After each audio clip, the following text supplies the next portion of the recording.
sa majesté. Chantons gloire et puissance. Alors, dans la Bible, on parle beaucoup du serviteur souffrant. On parle beaucoup d'un autre modèle qui est celui de Jésus. Et je me permettrai simplement de rappeler Isaïe 41, 42, 1, 3, qu'on voit également dans Matthieu 12, 18.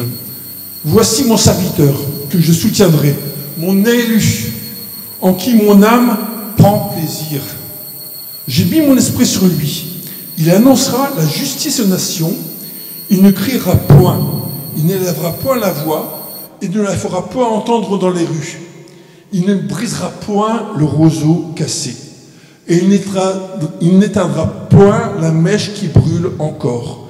Il annoncera la justice selon la vérité. Et le Seigneur s'est approprié cette parole d'Isaïe et il en a fait pleinement sienne. Et voici clairement qui est le serviteur de l'Éternel. Le serviteur ne s'exalte pas. Il ne cherche pas la gloire pour lui. Il n'a aucun intérêt personnel. Et son seul intérêt est d'annoncer la justice, le salut, de manifester la guérison, la délivrance, la bénédiction, d'appeler la faveur là où il est, à l'endroit où il est et dans le temps où il est. Peu importe l'endroit qu'il va occuper, l'important est de servir. Peu importe le temps, le serviteur est quelqu'un de disposé, toujours disposé. Et le serviteur n'a plus besoin de se préparer parce qu'il est prêt. Il est prêt à chaque instant. Et c'est l'abondance du cœur qui lui permet de manifester la parole que Dieu a mis en lui. Le serviteur travaille pour réparer le roseau cassé et allumer la foi de ceux qui sont dans les ténèbres. Voilà son plaisir. Voir les gens être sauvés, délivrés, guéris par le royaume. Avec la vérité et la justice, il s'occupe de son troupeau. Voyez que le serviteur ne maltraite pas. Il ne blesse pas ceux qui viennent à lui, ceux qui sont humiliés et souffrants, ceux qui sont malades ou avec une foi éteinte. Le serviteur allume la foi. Il retire le poids du peuple et les mène à la justice.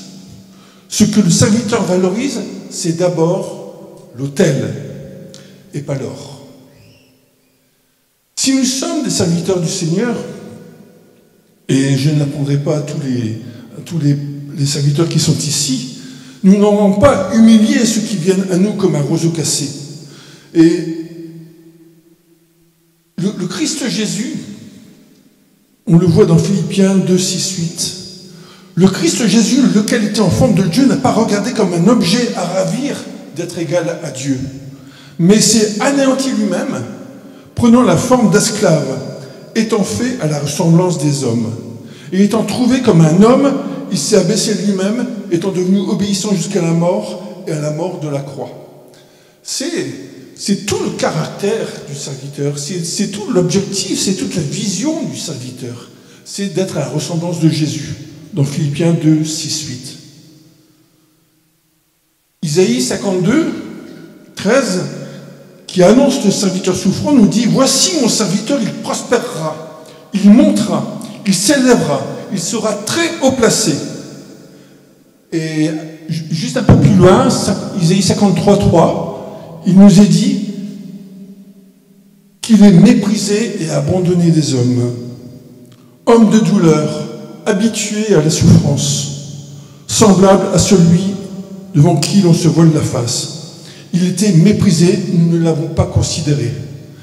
Et c'est une des caractéristiques également du serviteur, c'est qu'il est très souvent méprisé, peu considéré, souvent humilié. Et c'est vraiment une caractéristique du serviteur, c'est que quand il a une vision, cette vision le porte, quelles que soient les embûches, quels que soient les ennemis. Cette vision le porte, même s'il est tout seul. Et souvent, un visionnaire est isolé, il est seul. Parce qu'il est la pointe de la flèche. Il est celui qui est en avant de tout un groupe d'un royaume. C'est tout un royaume qui vient avec lui et il est devant. Il continue d'avancer pour que tous ceux qui sont avec lui puissent continuer d'avancer également. Et souvent, on se retrouve seul. C'est quelque chose de difficile. On se dit, mais Seigneur, qu'est-ce que je vais faire sans toi? Seigneur, le Saint-Esprit est là pour conforter le serviteur, pour l'amener là où il doit aller, pour aller dans cet objectif que le Seigneur lui a donné, dans cette vision. Et servir Dieu, c'est d'abord servir les autres. On ne se sert pas soi-même. On sert d'abord servir Dieu, c'est d'abord servir les autres, ceux que Dieu nous a donnés. Et donc la qualité d'un serviteur, comme je disais tout à l'heure pour le pasteur Serge Cassis, c'est la disponibilité. Être toujours prêt. Toujours être au bon moment, au bon endroit, et être prêt dès que le Seigneur nous parle, dès que le Seigneur nous invite à faire quelque chose. Et le vrai serviteur est attentif aux besoins. Il est même plus qu'attentif, il connaît le besoin des personnes. Parce que le Saint-Esprit parle là. Le serviteur est quelqu'un qui voit et entend la parole de Dieu. Une autre qualité du serviteur,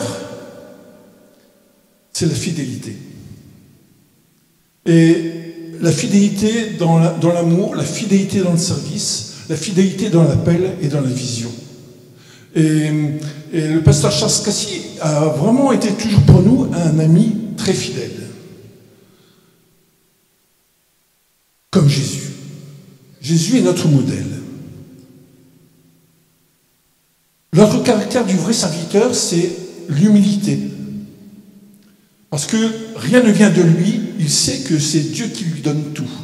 Il sait que c'est toute la faveur dont il a besoin, c'est le Seigneur qui va lui donner. Et le meilleur moyen d'avoir l'humilité, c'est l'humiliation. Il n'y a rien de mieux que l'humiliation pour nous rendre humbles. Et la deuxième chose, c'est que pour rester humble, la meilleure des postures, c'est d'être à genoux. À genoux devant la grandeur du roi des rois, devant la grandeur de notre modèle.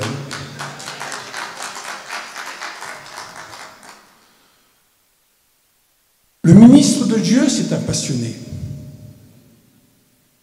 C'est quelqu'un qui a une passion. Il est ardent, il est zélé, et une passion telle que ce qui l'habite, c'est comme un aimant que les autres veulent avoir. Ils veulent toucher. Et j'ai toujours envie de toucher le pasteur Serge Cassis. Pourquoi? Parce que je veux toujours être renouvelé dans ma passion et je veux avoir ce qu'il a. Avoir ce qu'il a, cette passion qui nous anime, qui fait que on trouve dans cette passion la force. Et vous savez, la provision précède toujours la vision. Et donc il ne faut pas s'inquiéter de la manière dont on va avancer au niveau des finances. Vous savez, moi j'ai beaucoup voyagé, mais je ne partais jamais sans avoir une parole de Dieu. Parce que comme je partais toujours avec 0 €, en chaque début d'année, toutes mes finances étaient à 0. Quand le Seigneur me disait, tu vas partir au Congo, je dis, mais Seigneur, j'ai pas l'argent. Et il me disait, prends le ticket. Je prends le ticket et je dis, maintenant je ne sais pas comment je vais faire avec ma carte bancaire. Et 2 jours après, j'ai un ami qui m'appelle et il me dit, tiens, qu'est-ce que tu fais en ce moment? Je dis, écoute, je pars au Congo. Il me dit, gloire à Dieu, je couvre ton billet.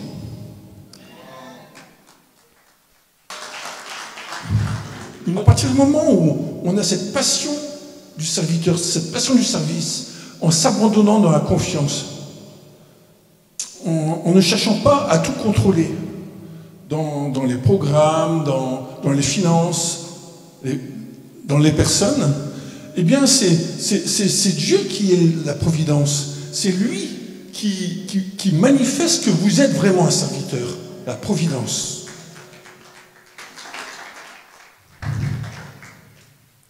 Dans Timothée 4, 6, il est indiqué, en exposant ces choses aux frères, tu seras un bon ministre de Jésus-Christ, nourri des paroles de la foi et de la bonne doctrine que tu as exactement suivies. Et bon ministre bon ministre dans ce texte, en fait, c'est doulos. Doulos qu'on retrouve 121 fois dans le Nouveau Testament et près de 13 fois dans l'Apocalypse de Jean. Et doulos, en fait, c'est un galérien. Ce qu'on traduit par ministre, ça veut dire, vous savez, en grec, un mot, ça n'a pas une signification, c'est toute une histoire qui est derrière. Et doulos, c'est un galérien qui est affranchi et qui reste attaché à son maître et qui reste toujours dans le bateau, même si le bateau coule, il reste dedans. Et il rame, il rame, il rame, il rame. Paul utilise ce mot-là 121 fois. Il faut bien dire que un ministre, un serviteur de Dieu, même s'il est à fond de cale, même s'il ne voit plus rien, parce qu'à fond de cale, on ne voit rien du tout, eh bien, il avance, il continue d'avancer, et il s'appuie vraiment sur la faveur que Dieu lui a fait. Doulos est un esclave, un serviteur. Le mot serviteur qu'on voit dans la parole, ça veut dire esclave, galérien. Mais plus que ça, c'est un esclave qui est affranchi. Et d'ailleurs, les esclaves à l'époque qui étaient affranchis, on leur perçait l'oreille avec un clou dans la porte. On enlevait le clou. Et donc tout le monde savait après qu'il était affranchi, mais qu'il restait attaché à son maître. Il voulait rester au service de son maître. Et c'est la caractéristique du serviteur. Il reste fidèle, attaché à son maître, même s'il ne voit rien. Au moment où le Seigneur veut lui montrer quelque chose, il le fait, il lui montre. Vous savez, une autre caractéristique du serviteur, c'est la vision. Une vision qui est claire en lui. Le ministre, c'est un visionnaire d'abord et avant tout. Croire en la vision, c'est déjà l'accomplir. Croire en la vision, c'est accomplir la vision. À partir du moment où nous suivons la vision, à partir du moment où nous sommes passionnés, où ce feu nous inspire, ce feu nous habite, ça devient un remède. Un remède, ça devient une guérison pour toutes les difficultés qu'on peut rencontrer pour nous-mêmes, mais aussi pour les personnes qui nous entourent. La famille, l'Église, les voisins, les collègues de travail. Nous devenons nous-mêmes guérison. Nous sommes des portails de guérison, où les gens peuvent venir se servir par la passion qui nous habite. En tout cas, la passion, c'est comme une recherche déraisonnable de la présence de Dieu. Aller bien au-delà, toujours là à chercher plus de la présence de Dieu.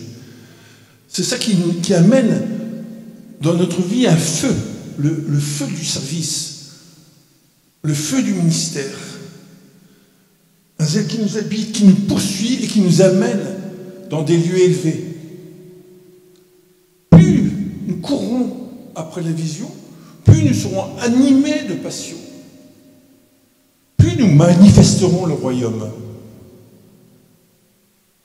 Ça devient comme une union avec le Seigneur.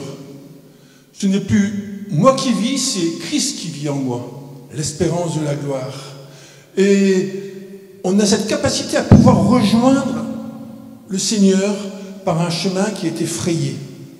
Cette capacité à pouvoir être avec lui dans un moment qui n'appartient qu'à nous, dans un endroit qui n'appartient qu'à nous, qui est dans notre esprit. C'est là où le Seigneur vit. Il est toujours avec nous. Quand on parle de la présence de Dieu, elle est d'abord en nous, cette présence.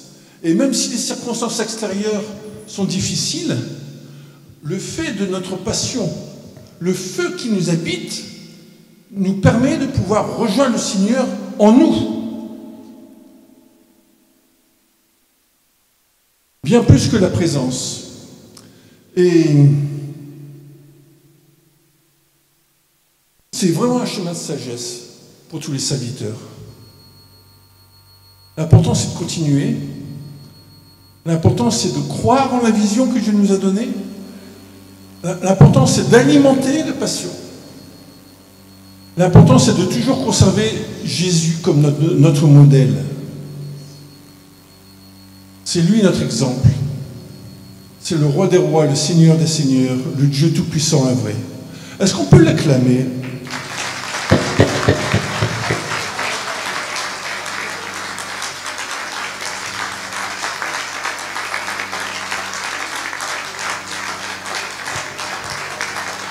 Merci. Merci Seigneur. Merci pour le Saint-Esprit, Seigneur. Seigneur, je veux prier pour que chacun ici puisse être convaincu de la vision que tu lui as donnée, que chacun ici puisse entendre le Saint-Esprit lui parler, voir le Seigneur Jésus.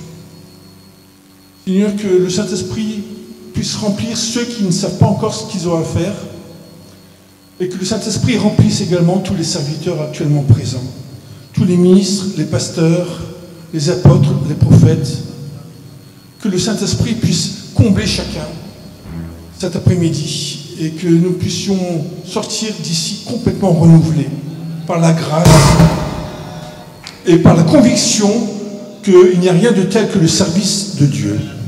Amen.